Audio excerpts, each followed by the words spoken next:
Welcome to the Love Clarity Podcast, where you come to heal your relationship trauma and learn to love deeply without losing yourself.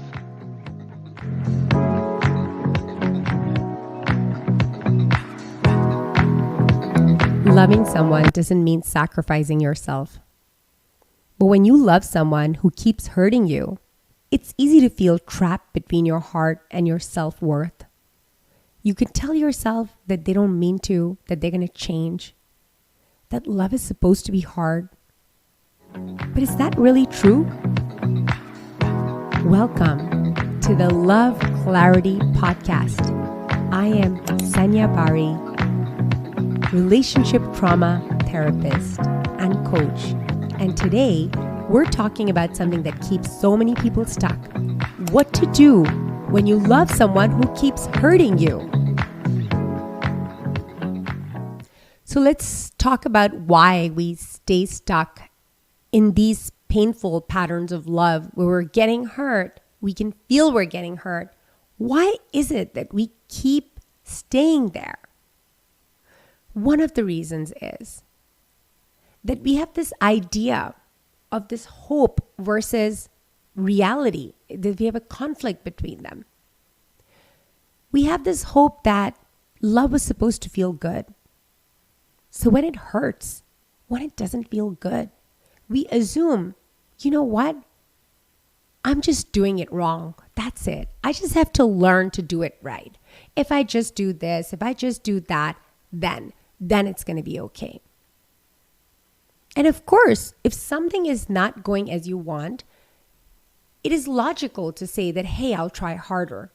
But there is something different between a repeated cycle of hurt and pain versus the calm, the loving, the connection, the ability to be yourself, the ability to not have to shrink or be someone else in a relationship. You know, society tells us that love takes work. So we have this idea that we have to work at it, which is true. If you care about something, you're going to put effort into it. But we have to remember that work isn't the same thing as suffering. It is important to strive for what you care about. But striving doesn't mean that you're sacrificing yourself. You can make an agreement and come to a compromise after a known agreement, something that you both talked about. But to suffer in secret sacrifices, that's not working. That's just diminishing yourself. Working doesn't mean having to become small so the relationship can survive. Walking on eggshells, worrying when the next landmine is going to blow up in your face. Having hopes and dreams that you must squash because you have chosen to be with this person, because you think that you have chosen love. That is not love. There is no such thing as loving another person while sacrificing yourself. I remember being a young woman and being literally blatantly told, and I totally lapped it up. Being so clearly told that love means putting yourself aside. If you love someone, you put yourself aside. Maybe this was a line in a movie, but this was widely accepted. I'm not the only insane person who believed in this. But when you put yourself aside, then who's the one who's loving? When you sacrifice your own relationship with yourself to have a relationship with someone, is that even a relationship or is it just a situationship? Just if you think about the word relationships, you need to have a platform on which you must reside. The platform that you must relate to so that you can go out of that and relate, to have something to relate to. You've got to have some base core thing that you go and you relate to. If you don't have a relationship with yourself, how are you going to create a relationship with another person? you're going to keep going in that relationship and trying to find out who you need to be in order to please that other person. And when you and I, and me coming from somebody who has healed people pleasing and is always keeping an eye on that still, I've got to ask myself this question, that when I'm doing this thing for someone, am I doing it at the risk of diminishing myself? Do I have to muffle myself so others can speak? Or do I have permission to be myself? Do I give myself the permission to be myself? The whole idea of relationship has to be work and I can fix this. It's an excellent mindset. I can fix this. Things are fixable. But then when you misunderstand that you don't have control over other people, you keep thinking that you're going to fix this person or this situation and it's going to be different and it's going to be fine. I drove myself to insanity with this. And I stepped into codependency because of this as well. If I do this, if I look like that, if I say this, if I don't say that, if I study this, if I make this happen, if I make this person feel that way, can you understand the manipulation in that sentence? If I make I don't want you to feel like, who are you, Sanya, to make other people want to feel something? People will feel what they want to feel. Can you hear the manipulation in these sentences that we so commonly say, I don't want you to feel that way. I don't want them to feel. Well, do what you want to do. And you don't, when we say, I don't want you to feel something, you're literally manipulating. When I say that, I'm literally manipulating. And when I say that, when I'm so involved, and I was so involved, and I can really get that way, and I got to keep an eye on myself always. When I'm so involved in what you're thinking and what I need you to say and think and feel, guess what I get a free pass on? I don't have to take any responsibility for what I think and I feel. Because there's these misunderstandings in our relationships where we think, oh yeah, when I was single, I had to take care of myself. But now that I'm with you, I don't have to take care of myself because I'm going to take care of you and you're going to take care of me, right? Like, who came up with this? And we all follow these things. So we have people who are at a very high level of evolution and they're really doing it and they're just having so much fun. They're taking care of themselves. They're very aligned with themselves and they're very attractive. Do I mean physically attractive? Really, what I mean is emotionally attractive. They're energetically attractive. Everybody wants to be with them. They want to be with themselves. And as soon as they get into a relationship, and I can relate to this, it's like, okay, I will throw myself away so that I can please you. And then you become a person that neither you are attracted to, nor the person you're in a relationship with. And those are the times when we start to wonder, where's the spark? Because I became small and you became small so we could keep the relationship going. And that's really not called work. That's not called working at the relationship. These are secret sacrifices. Most of the time, people don't even know that you're making them. And there is no trophy that you're going to get at the end of it. I can tell you that. When I don't know who I am, if I don't have a clear-cut idea, if I'm not rooted in the understanding of myself, if I'm not rooted in the relationship with myself, in the loving with myself, when I allow somebody so much access to me and my consciousness and my space and my energy, if I don't know myself, they're going to tell me. If I don't know myself, then what's happening is that my radar is not looking inside me. It's not scanning inside me to see, what do I want? Who am I? What do I prefer? Is this okay with me? My radar is constantly very, very busy scanning for other people, things, and situations. Can you see that this is an anxious response and it is a part of the survival system? And it's all right. Most of us are there when we begin because we had to survive what was in our childhood, which we did not have control over. It's just a rite of passage. It is emotional maturity to notice that you are in the survival pattern. To understand that you are going to create wealth and education and impressive things from that survival pattern. It's supposed to create it. It's meant to do its job. But the type of creation that it does is that if you have reached a level of survival where you needed to be shifting to thriving, but you stayed here, then you get the house and lose the family. You get the accolade and lose your health. You get the fame and you go punch somebody in the face on an international stage. You gotta shift, consciously shift. What is required to shift from surviving to thriving is consciousness. Because if you're not conscious, then you're blind. If you're not consciously picking your pattern, then your pattern is being picked for you.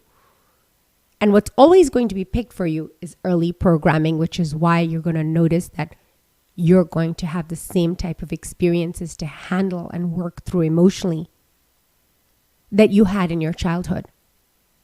And at some point, you and I got to say, wow, maybe this one's mine. And that sounds like maybe we should grieve about this.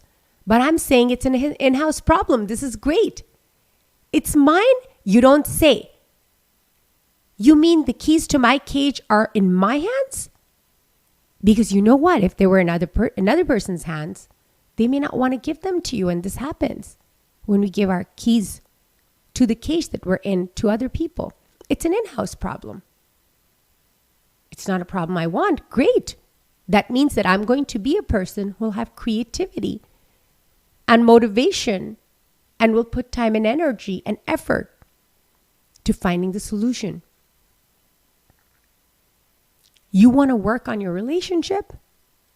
You got to work on yourself because relationships are made out of people. And a relationship is as healthy as the individuals that are in it. And when I was codependent and I had years and years of betrayal, I really have to ask myself, what kind of a relationship did I have with myself? Right. It's food for thought. And not just thought. It is directions for healing. Because our pain systematically teaches us where to heal, what to heal, and how to heal it. And I walked around the whole earth asking for, how do I heal? Where? What? And at one point, the pain got so bad that it bore a hole through me and it said, here, right there where you're hurting. Right at that spot, that's where you heal. How do you heal? You come close to the pain enough. You feel like it's going to bite me and eat me up because its head becomes so big. You come close to the pain enough that it tells you and it teaches you. And no one is privy to that information more than you are. No human can know precisely what you need to hear from yourself. What kind of a support you need at what time. It's extremely custom. No matter how wealthy you are, no matter how connected you are, no matter how many resources you have or can buy, no one gets a pass from doing the work of healing the parts of us that have remained unhealed as children. People say, what is this work, the child healing, whatever? You can heal from the present what is showing up. You don't need to excavate. How do I do it? Just turn towards what is hurting in the moment right now in your adult life, in this moment. And follow the trailhead it is going to take you. Remember, our nervous system is wired for the survival cycle. If it's feeling euphoric, if it's feeling like, I just need to do everything, fix myself, fix it to make it happen. You want to slow down. You want to slow down. You're not crazy for loving them. But love isn't just what you feel. It's what you accept. And if you keep accepting hurt, then you have to be the one who has to change what you're accepting. I have 3 points for you, a 3-step process to break the cycle. Number 1, pause. If you don't put a stick into that hamster wheel that keeps on running, if you don't say, I interrupt the broadcast, I interrupt this broadcast that is going on the screen of my consciousness. I don't agree. I object, Your Honor. I object. You gotta make the objection. You gotta do the pause. Without the pause, you never give yourself a chance to notice that where you are and notice whether where you are is okay or not. You gotta check in. Number 2, use the pause to check in. Ask yourself, is this okay for me? Am I in a relationship where I'm allowed to be me? Am I shrinking myself to fit into somebody else's idea of what they want? Do I even have a relationship? Or am I having a relationship in a way that I'm playing on both sides of the court? I hit the ball on this side and then I run and I do the other one. Do I need to constantly please this person to keep them in my life? I need to constantly walk on eggshells to make sure that they're okay. Am I the one who's too sensitive? Or am I being dismissed? Or is it really? Is the real actual story is that forget about them dismissing me, am I dismissing myself? Am I gaslighting myself? Recognize it. Not to hurt yourself, not to blame and shame yourself, but to understand that no one is coming to save you. Nathaniel Branden would say this, no one is coming to save you. And I remember reading it for the first time and having a little bit of a sadness because I expected that. I was thinking I saved many people, maybe they're going to come save me. But that realization is one of the most empowering things that I've received, to understand that I am responsible for me, that I have to show up for myself the way I want others to show up for me, that I have to be the person that I wish other people to be for me. And when I started doing that, everything started to line up. Have you ever noticed, if you're rich, people give you money. If you're wise, people, you have all kinds of advice. If you're having a great time, people keep inviting you to parties. If you're depressed, nobody wants to talk to you. If you're broke, nobody wants to even give you the basics that you need. So you have to generate. You have to be the one to show up. Ask yourself the question, if I could fully trust myself, then what would I do? Dare to answer that question. If you can't do it in person, just put it on a piece of paper and write that question and answer it. See what comes. Live into it. If someone loves you, understand that they won't keep hurting you. And understand this, if you love yourself, you're not going to keep hurting you either. You don't have to leave immediately, but you do have to start valuing yourself more than their potential, than the potential that you see in them. If loving means losing yourself, then it's time to choose you instead. If this episode made you rethink your relationship, that's a good thing. Clarity is the first step to real love. And if this spoke to you, share it with someone who needs to hear it. And make sure you hit that subscribe so you never miss an episode. I can't wait to see you again soon.